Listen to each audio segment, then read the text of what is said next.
ચારિત્ર રત્ન વિજયજી મહારાજ સાહેબ તેઓ તેમની યાત્રા કેવી રહી એ ટૂંકમાં આપણને જણાવશે અને ત્યારબાદ આપણે ગ્રંથનું વિમોચન કરીશું. મુનિરાજ શ્રી ચારિત્ર રત્ન વિજયજી મહારાજ સાહેબ. એક શ્રેષ્ઠ ચિત્રકાર વસી ગયો છે. રાજાએ એને આદેશ આપ્યો કે તું મારા રાજસભાની અંદર આવ. બહુમાન સહિત જાજરમાન એવા આ ચિત્રકારને રાજસભાની અંદર બોલાવવામાં આવ્યો. રાજાને ખબર હતી કે આની કેટલી કળા કઈ કક્ષાની છે. રાજાએ આદેશ આપ્યો કે મારું જે રાજમહેલ છે નગરની અંદર જે આ શોભા બની છે આ રાજમહેલનું તું હુબહુ એસી પિક્ચર બનાવી નાખ. ચિત્રકારે કીધું ભાઈ વાંધો નહીં રાજા, આપનો આદેશ છે, સમાન છે, મારે માથે છે, પણ મને સમય આપો. રાજાએ પછી ચોખવટ કરી કે જો હુબહુ ચિત્ર હશે તો તારી 7 પેઢી માલામાલ થઈ જશે, 70 પેઢી સુધી ખૂટશે નહીં, એટલો તને ધન આપીશ એના બદલામાં, પરંતુ મારે ચિત્ર એઝ ઇટ ઇઝ જોઈએ.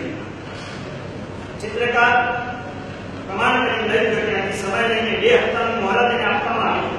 2 પખવાડિયા એને આપવામાં આવ્યા અને સમય ધીરે ધીરે પૂરો થઈ રહ્યો છે. સમય પૂર્ણ થતાની સાથે ચિત્રકાર ફરી રાજસભાની અંદર હાજર થાય છે. હાજર થતાની સાથે ચિત્રકારના એક હાથની અંદર મોટું એવું ચિત્ર પડદાથી ઢંકાયેલું છે. એના મુખ ઉપરની પ્રસન્નતા જોઈને રાજા તારણ કાઢી લે છે કે આનો ટાર્ગેટ પૂરો થઈ ગયો છે અને મારી જે ઈચ્છા છે એ પણ પૂરી થઈ ગઈ છે. રાજાને અંદર આવતાની સાથે ચિત્રકારને પહેલો જ પ્રશ્ન પૂછ્યો, કેમ આટલો ખુશ દેખાઈ ગયો છે? શું ચિત્ર મારા કયા પ્રમાણે તે તૈયાર કરી લાવી દીધું? ત્યાં જ પેલા ચિત્રકારે કીધું, રાજન, મારી જિંદગીના વર્ષોનો અનુભવ, મારી જિંદગીની અંદર મને મળેલી કન્યા અને કળા, આ ત્રણેયનો ત્રિવેણી સંગમ એટલે આ મારું આજનું ચિત્ર છે.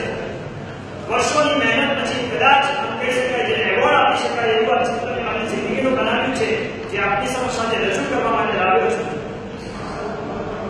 ચિત્રકારની વાત સાંભળીને રાજા ખુશ થઈ ગયો. રાજાએ તરત આદેશ કર્યો કે જલ્દીથી આ ચિત્રને ઓપન કર. સભાની અંદર બધા તેના દર્શન કરવા માટે આતુરતાથી બેઠા છે.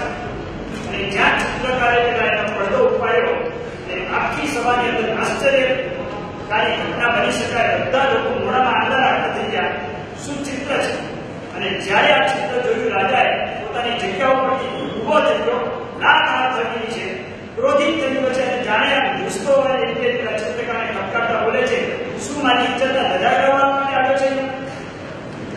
ખબર પડે છે તમને આખા પ્રસંગની અંદર હું શું કહેવા માંગુ છું? ચિત્રકારે જ્યારે પેલો ચિત્રનો પડદો ઉપાડ્યો ને ચિત્રકારની અંદર ચિત્રકળાની અંદર માત્ર વ્હાઈટ પડદાની અંદર એક કાળું ટપકું હતું.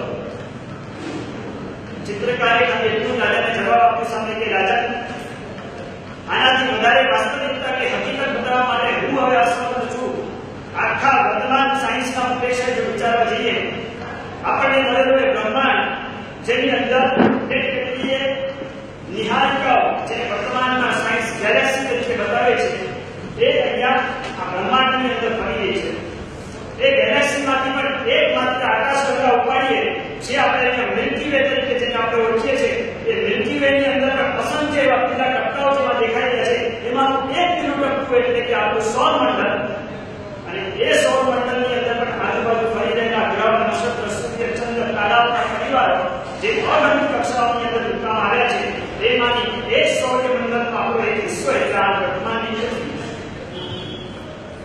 અને એ પૃથ્વીમાં આપણો દેશ ક્યાં, આપણા દેશની અંદર આપણો રાજ્ય ક્યાં, અને એ રાજ્યની અંદર આપણો પરો ક્યાં, અને એ પરાની અંદર તમારું કહેવાતું આ રાજમહેલ બતાવો રાજા, કઈ દ્રષ્ટિમાં વિકાસ બતાવી શકું? મારે કહેવાનું પોઈન્ટ મુખ્ય એક છે કે વર્તમાન વિજ્ઞાન પછી બ્રહ્માંડની વાતો સામે સર્વજ્ઞ પછી બ્રહ્માંડની જો વાતો વિચારવા દઈએ ને, આમ તો ગુરુદેવે કહ્યું હતું કે જૈન શાસનના સર્વજ્ઞોની અંદર ખાલી એક દ્રષ્ટિની અંદર માસ્ટરી, સર્વ કક્ષાની અંદર માસ્ટરી જોવા મળતી હોય છે, કારણ કે કેવળમાંથી બતાવેલા પદાર્થો જોવા મળતા હોય છે.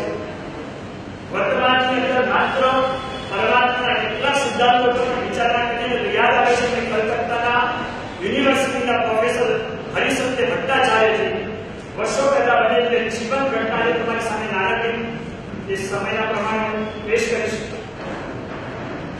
એમનો આ મૂળ વિષય ફિલોસોફીનો જ્યારે સમય મળે ત્યારે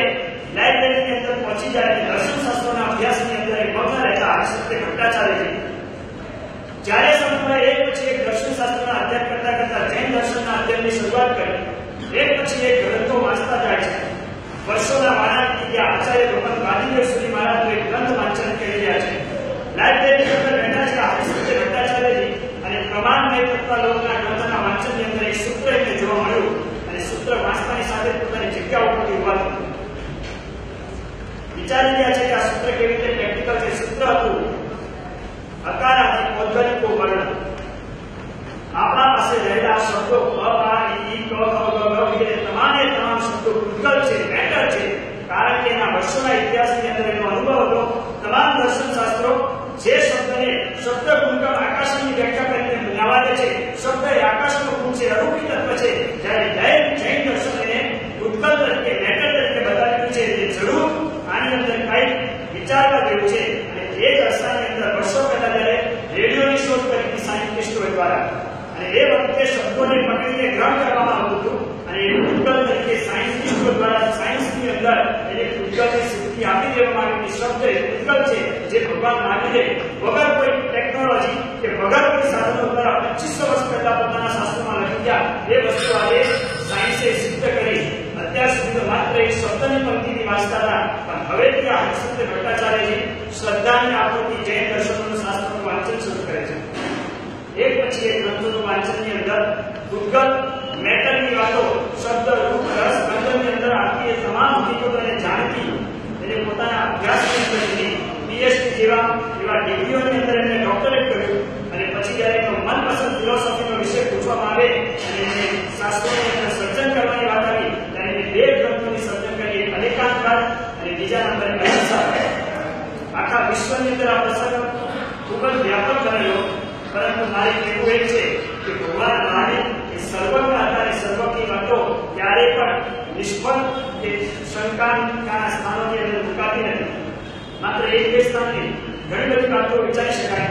હમણાં આપણા સુરેન્દ્રભાઈ પોખરાના સાહેબે પણ કીધું કે જે ભૂતગલની વાત જેને આજનું સાયન્સ ઇલેક્ટ્રોન, પ્રોટોન એ સુધી લઈ ગયો છે, પરંતુ એ પણ જૈન દર્શન પ્રમાણે વિચારવાની બહુ મોટા સ્તંભ છે. જ્યારે જૈન દર્શન પ્રમાણે સર્વપ્રગતિ એ ભૂતગલ એટલું સૂક્ષ્મ હોય છે કે જેના એક ભાગના 2 ટુકડા પણ ન કરી શકાય. એને ભૂતગલની વ્યાખ્યા કરી છે. જેમ ભૂતગલની દ્રવ્યની અપેક્ષા વાત છે, એવી જ રીતે સર્વપ્રગતિ જ્ઞાનની અંદર આપણે વિચારીએ તો કાળની અપેક્ષાએ આજનું સાયન્સ સેકન્ડને 5 સુધી લઈ ગયો છે. એક સેકન્ડના 5 લાખ ભાગ સુધી લઈ ગયો છે. પરંતુ સર્વજ્ઞના શાસ્ત્ર અને શાસ્ત્રોની અંદર એક સેકન્ડની અંદર અસંખ્ય ભાગોની અંદર જઈએ ત્યારે એક સમય સુધીની વાતો શોધવામાં આવી છે. સાયન્સે હજી એની સિદ્ધિ નથી કરી, પરંતુ એવો સમય જરૂર આવશે કે જ્યારે મહાવીરના એ વાતો પર એ સાયન્સને જોવું પડશે અને સ્વીકારવું પડશે. એ બધી વાતો હજી આપણે વિચારીએ. જેમ કાળની અપેક્ષા વાત છે, ભૂતગલની અપેક્ષા વાત છે, અને પાણીની પણ વાત આવે છે. આ સુધીના દર્શનો હોય કે આ સુધીના ઇતિહાસની અંદર બનેલા સાયન્ટિસ્ટોએ પાણીને એક સ્વતંત્ર રૂપ માન્યું. પણ જ્યારે એમ કહેવાય છે હેનરી સ્ટેગિંગસ નામનો વૈજ્ઞાનિક આવ્યો અને એને જ્યારે પાણીની સિદ્ધિ ચાલુ કરી અને એ વખતે કહેવાય છે પાણી સ્વતંત્ર રૂપ નથી, પાણીની ઉત્પત્તિ વાયુથી મિશ્રિત થઈને થાય છે. અને ત્યારથી હાલના સાયન્ટિસ્ટો જે આપણને બતાવે છે કે H2O આ જે સિદ્ધાંત બતાવ્યું છે એ હવાથી મિશ્રિત થઈને પાણીની ઉત્પત્તિ થાય. આ જ વાત ભગવતી સૂત્ર જેવા ગ્રંથોની અંદર જૈન શાસ્ત્રોની અંદર પાણીના 2 પ્રકાર બતાવ્યા છે. એક પાણી અપકારિક યોનિક હોય છે, જ્યારે બીજું વાયુથી ઉત્પન્ન થતું પાણી. અને એ રીતે આખી તુલના જેની અંદર પ્રેક્ટિકલ બતાવવામાં આવે છે. તો આ બધી વાતો વનસ્પતિની સ્થિતિ જગદીશચંદ્ર બોઝે કરી અને પછી સાયન્ટિસ્ટોએ એની અંદર માન્યતા પ્રાપ્ત કરે છે. પરંતુ આ જ વાત 2500 વર્ષ પહેલા ભગવાન મહાવીરે પોતાના સિદ્ધાંતોની અંદર કહી ગયા છે. આવી તો ઢગલાબંધ વાતો, ખૂબ એવી પદાર્થોની રજૂઆતો સર્વપ્રગતિ બ્રહ્માંડ નામના વિષયની અંદર મેં મારા સ્પર્શોને નહીં, પરંતુ આ ગુરુદેવ અને વૈભવની કૃપાથી આ બધું થાય છે. કોઈ અમને પૂછે કે આટલી નાની ઉંમરમાં તમે આટલી મોટી સિદ્ધિ પ્રાપ્ત કરી, હજી તમને કહ્યું આ ગુરુદેવના કેટલા ઉપકાર અમારા ઉપર બોલાય નહીં. પરંતુ એક વાત એક જ છે કે આ બધી સિદ્ધિના અંદર અમારો પુરુષાર્થ નથી કામ કરતો. અને આ ગુરુદેવ એક પાવર હાઉસ છે અને એ પાવર હાઉસના કારણે અમારા અંદર આશીર્વાદ ઉતરે છે. ત્યારે આ સર્જનો થતા હોય છે. બસ ગુરુદેવને એટલી જ આશા અને એમની પાસે વિચાર આપું છું કે આવા આશીર્વાદ આની શાસનની સેવા કરવાનું એક સૌભાગ્ય મને આ શાસનને પામ્યા પછી પૂર્ણ મુક્તિ માટે મળતું રહે